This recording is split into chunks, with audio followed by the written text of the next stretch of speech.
সারা জীবন করেছেন কঠোর পরিশ্রম, তবুও মেলেনি সুখ। খুব কম বয়সেই ক্যান্সার কেড়ে নিয়েছিল প্রাণ। অকালে চলে গিয়েছেন জনপ্রিয় অভিনেত্রী সুচেতা চক্রবর্তী। বিস্তারিত থাকছে এই প্রতিবেদনে। বন্ধুরা, চ্যানেলে নতুন হলে চ্যানেলটি সাবস্ক্রাইব করে রাখতে পারেন ও ভিডিওটি শেয়ার করতে পারেন। বাংলা টেলিভিশনের পর্দায় একসময়কার জনপ্রিয় অভিনেত্রী ছিলেন সুচেতা চক্রবর্তী। স্টার জলসা, জি বাংলার মতন একাধিক জনপ্রিয় চ্যানেলের একাধিক জনপ্রিয় ধারাবাহিকে পার্শ্ব চরিত্রে দেখা গিয়েছে তাঁকে। কখনো নায়ক বা নায়িকার মা, কখনো শাশুড়ি, আবার কখনো অন্যান্য নানান চরিত্রে ধরা দিয়েছেন তিনি। বেশিরভাগ সময়ই পজিটিভ চরিত্রে তাকে দর্শক দেখেছেন।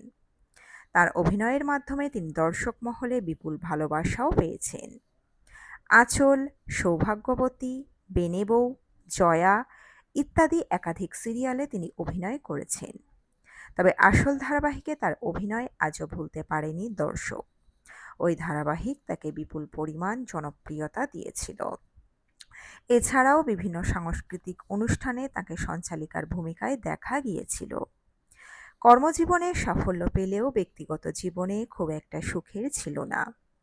কাজ করতে করতে হঠাৎ করে তার শরীরে বাসা বাঁধে ক্যান্সার। সেই ক্যান্সার অভিনেত্রীকে অনেক ভুগিয়েছে। ক্যান্সার ধরা পড়ার পর থেকে বারবার অসুস্থ হয়ে পড়তেন তিনি, যার কারণে একটানা কাজ করতে অসুবিধা হতো তাঁর।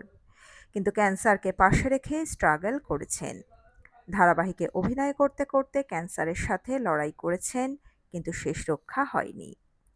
অভিনেত্রীর অভিনয়ের কারণে অসংখ্য মানুষ আজও তাকে মনে রেখেছে, ভুলতে পারেনি কেউই।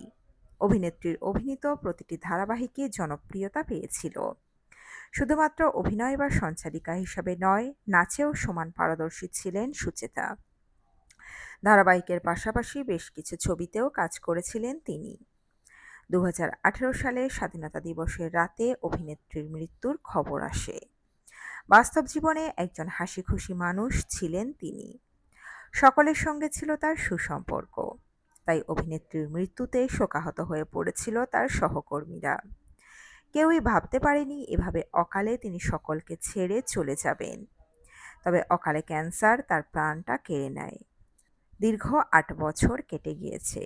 আজ তিনি আমাদের মাঝে নেই, কিন্তু তাকে মনে রেখেছে মানুষ তার কাজের জন্য। তিনি বেঁচে আছেন তার অভিনয়ের মধ্য দিয়ে। তো বন্ধুরা, এই প্রতিবেদনে ছিল এতটুকুই। দ্রুত ফিরে আসবো এরকমই নতুন কোনো প্রতিবেদন নিয়ে। আমাদের অজানা গল্প চ্যানেলের সঙ্গে থাকার জন্য সকল দর্শক বন্ধুকে অসংখ্য ধন্যবাদ। দেখতে থাকুন, চোখ রাখুন আমাদের অজানা গল্প চ্যানেলে।